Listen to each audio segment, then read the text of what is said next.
On today's episode of Homeworthy, we're heading to Burleson, Texas to visit floral designer and content creator Rachel Ciastko. Rachel opens the doors to her charming home where vintage treasures and floral motifs create a cozy, lived-in feel. Then we'll step into her studio where she walks us through crafting a show-stopping, garden-inspired flower arrangement.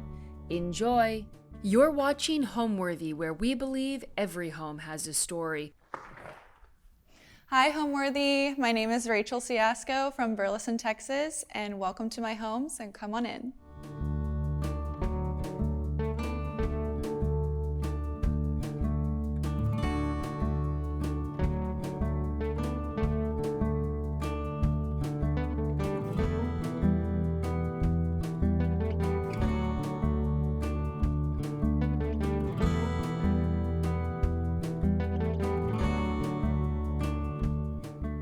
I'm Rachel Ciastko. I'm a floral designer and I specialize in home design, and this is my home. We purchased the land first in 2021, and then we decided to start our build. We did a custom home, so we got to design every aspect of the house, and we wanted to work from home as well, so we also designed a outside studio for floral design and office work and stuff like that. So one of the biggest things that I wanted to emphasize in our home was windows and natural light. So I put windows in almost every spot in the main living area, and that was one of my biggest design choices for the build. So this is my living room. We designed it around the large mantle fireplace stone. And I wanted a very open concept, but I wanted it to feel cozy and have character. I wanted it to feel very vintage and lived in because it is a new build. And we added the natural stone and a wood mantle, open shelving. We added some vintage aspects to the living room. So we have a piano from my childhood that we added underneath our artwork TV. So we thought that that added a very cozy look to the space. We also added aspects of vintage furniture and mirrors to kind of give that lived-in look. I have a bunch of antique malls I go to and different areas around DFW that I find antiques and repurposed items, so it helps kind of make a more cozy feel. So our mantle, I try and source a lot of like floral aesthetic items as well that look vintage and kind of add to the overall theme of the vintage modern in the house. And so I got a couple of the artwork pieces at different antique malls around DFW, and then I also add a lot of dried florals to my decor in my house as well because they're preserved and they add some texture to the design. A lot of people ask me why I set up my open concept living space with the couch not facing the mantle, and I thought it was a really great way to kind of emphasize the grandness of the fireplace and mantle. So I put our TV and our piano hutch over here, so it kind of opened up the space and made it feel more like a room. And our couch is super cozy. It's from Albany Park, and I like different rugs to add different color tones in each season to make it feel vibrant. We added a more oval coffee table because I do feel like everything is very boxy in this room sometimes, so I wanted to add different shapes to add dimension and depth to the space. On the back side of our couch, I sourced a sofa table slash buffet table, and it's actually from the early 1900s, and it was a Facebook marketplace find actually, and I was just hunting and I found it, and it was a really good deal, and I thought it added a lot of fun character to the space. So we also added a really large chandelier. I went with more of a modern look because it is such a high ceiling. I wanted to add a different type of feel than just like a ceiling fan, so I wanted something modern added in with the vintage, so it really helped open up the ceiling area.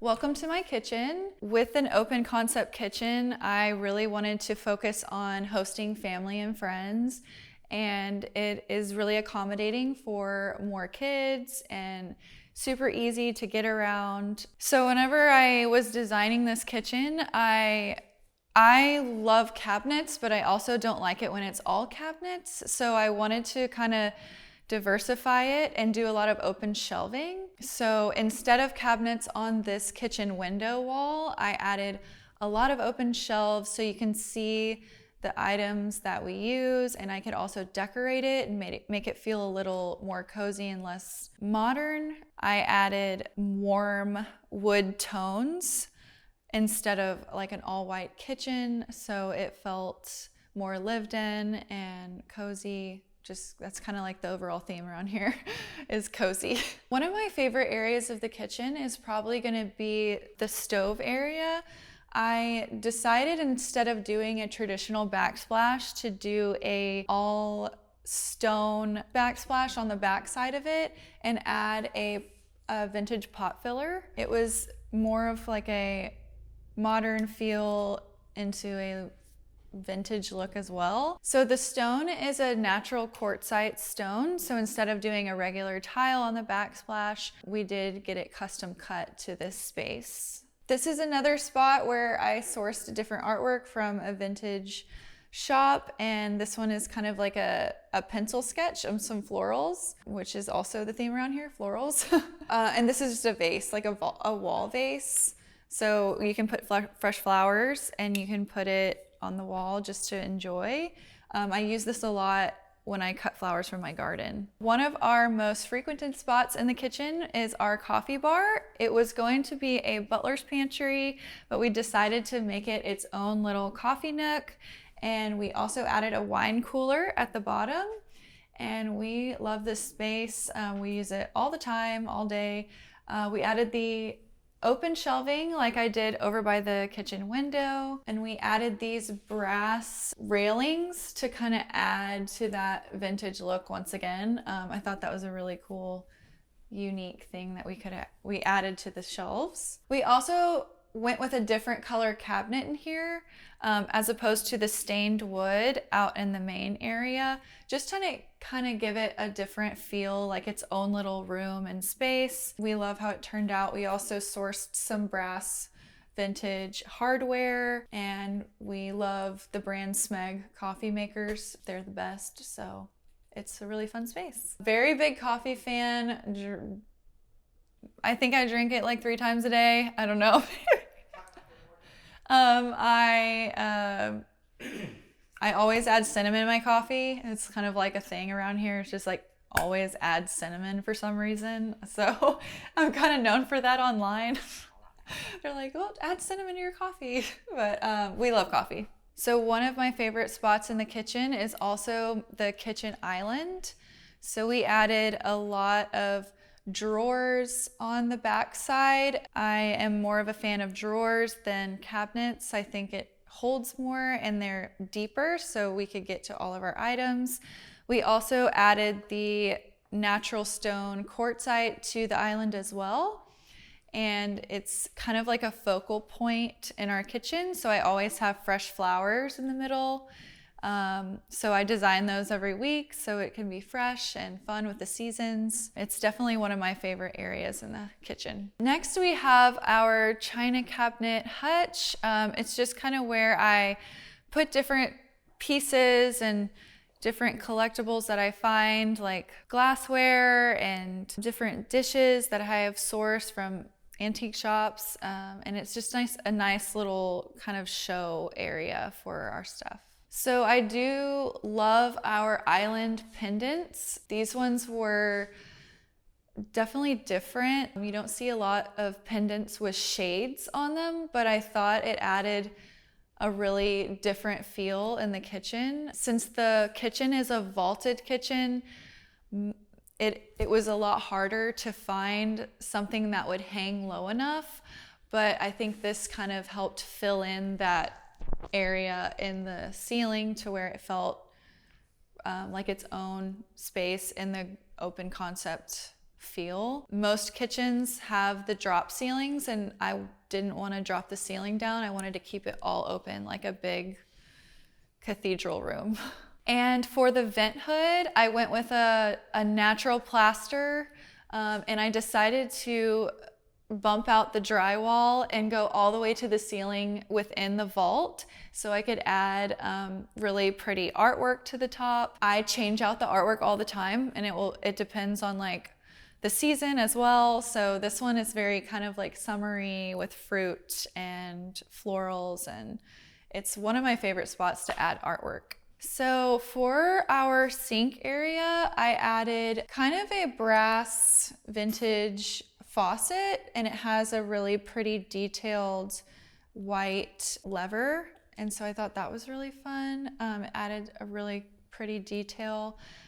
We also changed the backsplash on this wall. So it's not the stone. We did the kind of the more different textured tile, and we went all the way up with the tile as well. This bell on this wall I found as well, and it's super fun to ding when the dinner is ready, and my daughter, she loves it.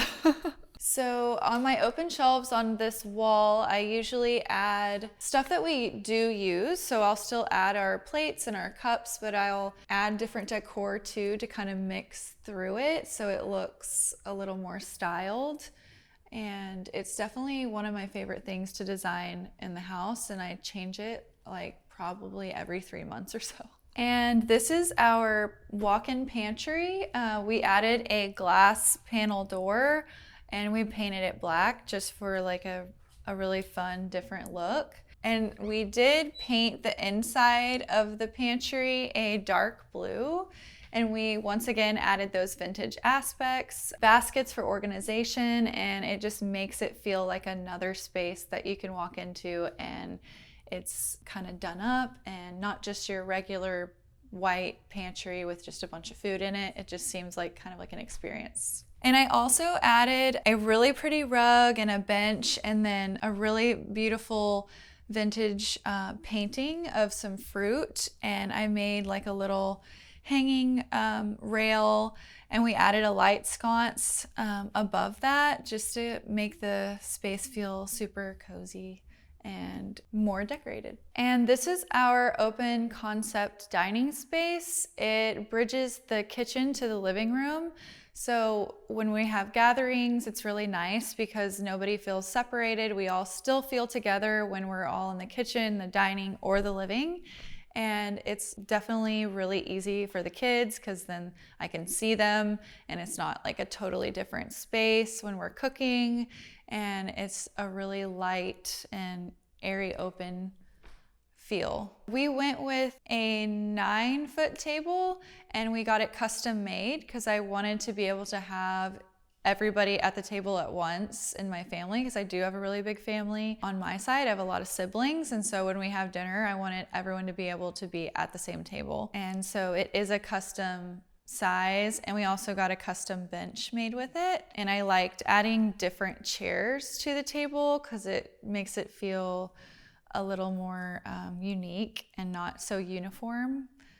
And it's definitely one of my favorite areas.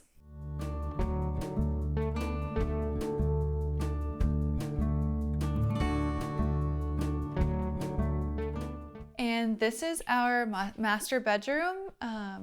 It's definitely probably one of my most favorite rooms that I've decorated. I did a kind of an evergreen paint color, and I decided to color drench the entire room.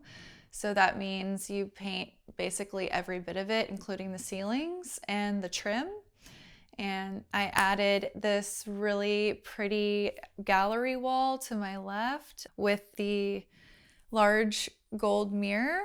It's super tall, so when I added the mirror, I was like, well, this wall looks so blank and empty. And so I went and I found a bunch of different artwork, and I just kind of pieced them all together like a little puzzle, and it ended up making this really cool accent wall. This dresser is super vintage. I ended up adding paint to it and making it even look more vintage and kind of roughed up a little bit.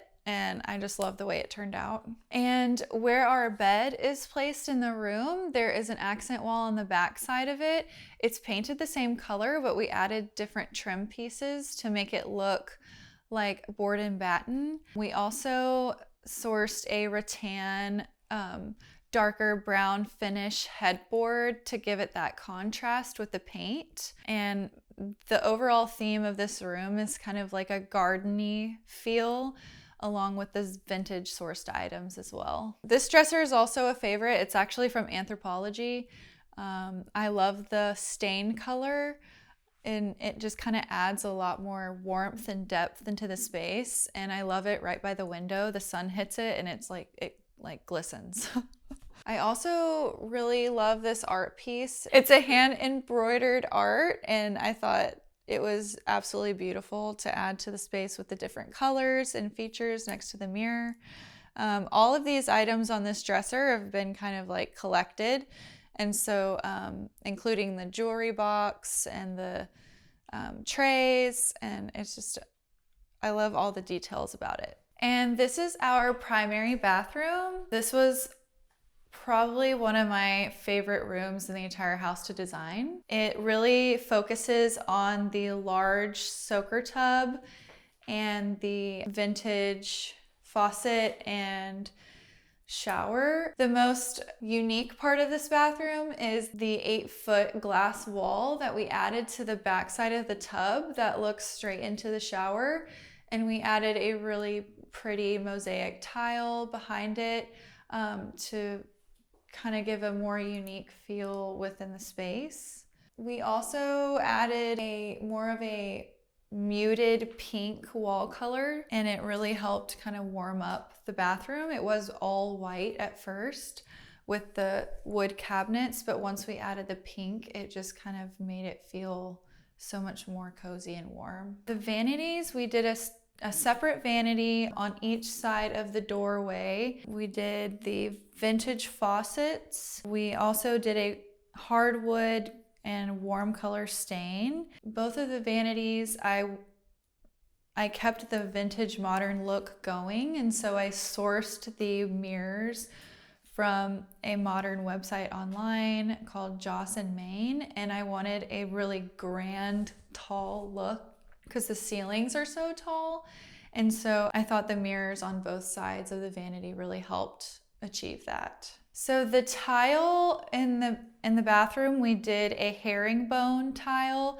So it looks like zigzag instead of just straight along. And it also has that marble detailing to the bottom. So it gives it a really unique look to the space as well. I ended up adding light sconces in the bathroom that have shades on it. And then the bathroom vanities also do too, just to give it that feeling, that warm feeling again.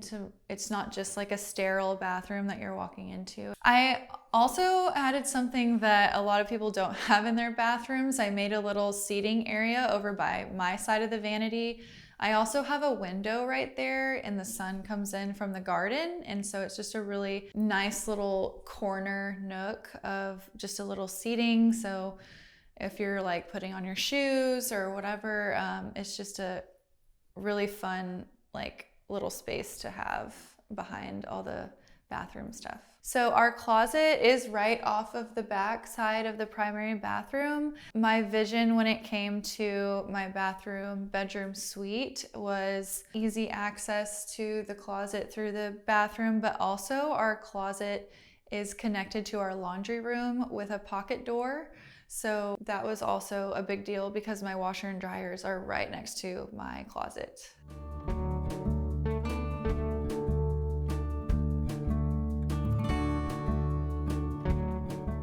And this is my daughter's room. We had so much fun designing this. I really designed it around florals mainly. And we also added some really beautiful wall trim. So we did the picture molding on all the walls to give it like a different unique feel instead of just adding paint.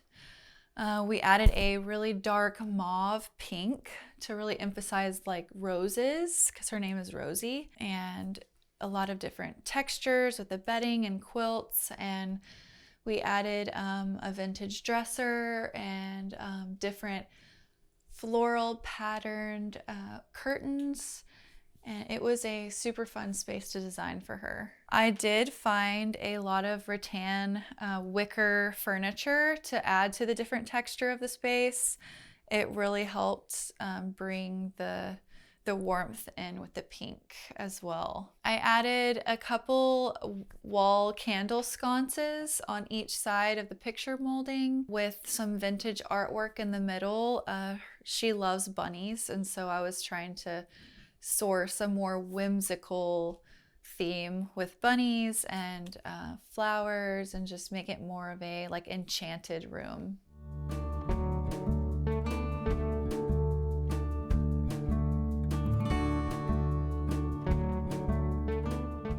And this is my second daughter's room. She still is a baby, so we still have the crib in here. I kept the vintage theme going, but I added different textures to the walls. I did a wood paneling on the bottom half, and then we painted that a really pretty green color and left the top white. We sourced different vintage furniture items like this dresser, and just kind of kept that modern vintage feel throughout her room as well. I sourced this piece of artwork actually from more of like a mainstream store. I thought it was perfect with the green color. Gave a very like woodsy feeling. I wanted this space to be more neutral with character because she is still a baby, and it wanted to feel more calming in here because she doesn't really necessarily play with a bunch of toys yet.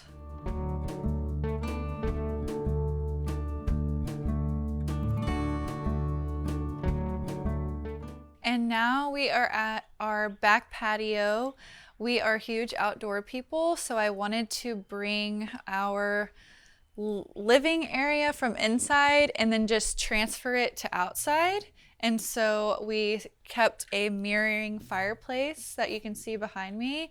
And I made a cozy little living space right outside of it. We did add a pool that leads from the back sliding doors directly out into a really scenic view with the background. Our whole idea was to spend just as much time outside as inside because we just love the view and the scenery. So we really made this a super important part of our builds. So instead of placing an outdoor TV or just a piece of artwork out here, I decided to take the mantle and just be a little more unique with it. I added some vines and some trellises with a vintage artwork. Again, I sourced some different pots from different stores around the DFW and just kind of made it its kind of unique moment. We really emphasized the seating around our pool. We added multiple different levels of lounge chairs and rocking chairs. We love to have a bunch of people over. We love to have family and entertain. So we added a lot of different entertainment pieces to our backyard in general. We have an in-ground trampoline, a play set for kids with a turf soccer area, and just trying to find every little different entertainment space that we could, and it's been such a joy to have.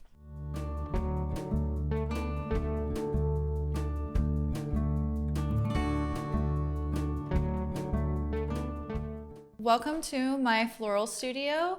I have been a wedding floral designer for 10 years now, and it has transformed into home design over time. And I am able to design at home now in my at-home studio, and I have gained a pretty good following on Instagram on my home design account, and I kind of mixed that with gardening and designing florals. I also have my own cut flower garden, and I do all of that from seed. And over the years, I've kind of learned how to successfully grow different cut flowers, and I also incorporate those in my designs as well. And it's been such a fun learning experience to have my own garden in my backyard that I can go to every day. My biggest piece of advice for gardening is to just start and not overthink it. because nature will grow itself and all you have to do is provide a good environment. When designing my studio, I wanted it to be very eclectic. I still added the vintage stuff that I usually do, but I wanted the color to just be all over the place and different, and more of deep, richer tones. The flooring is one of my favorites. I did a diamond checkered look, black and white, and it just made it so fun. I also added a custom painted mural by an artist over in the sitting area, and I did a ceiling floral hanging from the top, and it kind of made it its own little fun space. And I added a lot of open shelves behind me. It's kind of like a catch-all for like floral vases, candles that I sell, different decor items just for the wedding business and for the home design business as well, but it also kind of doubles as decor. And now I will show you how I make one of my arrangements. So I'm going to make a kind of a wildflowered theme floral arrangement from different wildflowers that naturally grow around the area, and some from other places too, but a lot of these do really well where I live in Texas. So I'm going to take these out really quickly so I can see what we're designing with. We're also going to use some flowers from my garden too, so add some different elements into it. I'm gonna start with some sunflowers, just because I thought it was fitting for summer.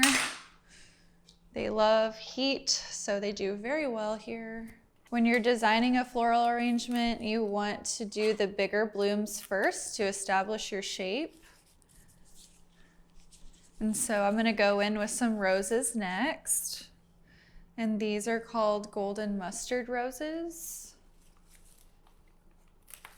These are actually sourced from Holland. You can touch rose petals. You just have to be you have to be pretty gentle, but most roses can handle it. It's just white roses. They will brown quicker because they're more delicate and they don't have any color pigment. And so the colored roses do great. And so I'm just kind of folding these back to give it a bigger look.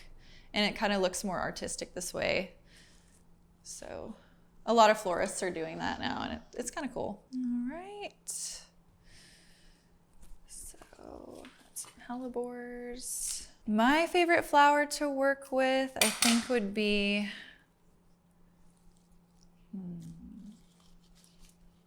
probably ranunculus. They have the most variety of color. Well, roses do, but that's like the second best. And they're dainty, but they fill in really pretty, and they add more of a different shape. Like this is a ranunculus, and so like I do it a little taller, and so it'll be kind of like the dancing flowers is what they call it, because their stems are like kind of more squiggly and more long, and it just adds a different element. I love ranunculus. They can be used in a lot of different ways.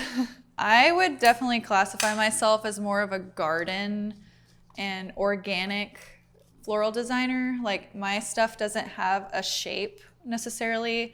We try and make it look like it's growing out of a garden, as opposed to like a circle, like a traditional round circle design, which is more of like your classic ballroom look. Which, I mean, is beautiful in certain areas, but it's just not my preferred style. I am not a fan of baby's breath at all. It is hard to work with, it smells really bad, and it's just not very forgiving on much fun design. And it was a fad for a while too. A lot of people loved baby's breath. And I was like, no, please don't. It's boring. There's definitely stuff like I've seen that you shouldn't put together, like sunflowers and carnations. That looks really bad. I don't know why, it just does. And then I've seen sunflowers and baby's breath, and I don't think that looks good either. They just don't look good together. I've noticed more color is coming into style, which is really nice. because for a while there it was just blush and white, and we were getting very bored of just blush and white. But everybody seems to be really open to color now, which is really nice. So I'm excited for the color trend. If you're gonna get any grocery store flowers, just make sure before you design them to take off all the greenery off the stems. A lot of times I see people just grab the arrangement and throw it in water, and then all the greenery is still on the roses and on the flowers, and then the water gets really gross and yucky and infected, and then all the flowers die within like a day. So take off all your greenery, use the preservative that they give you at the store, and put them in the fridge at night, and they'll last way longer.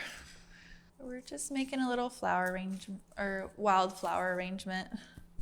I think I kind of know, like, the moment it's done, I'm like, okay, I don't need any more, or it just kind of looks overcrowded. But almost done, so close.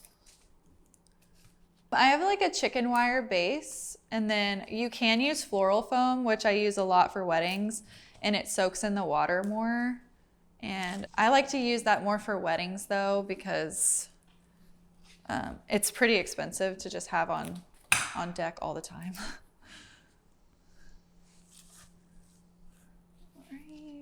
Close, one more flower. After you get like your main blooms in, you usually go in with like your small filler flowers, and that'll fill all the gaps in between.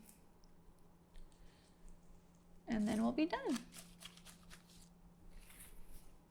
So I'm adding some chamomile for the filler flower, and it's like a little wildflower. I actually ordered these from the wholesaler, but you definitely can grow chamomile. They're just a little more finicky in heat. So living in a really hot climate in the summer, it's kind of hard to have them happy all the time. And there we go. It is complete, and we have a wildflower floral arrangement. This could definitely be used for like a centerpiece at your dinner table, your kitchen island, kind of like a fun summer garden party. Kind of looks like that vibe.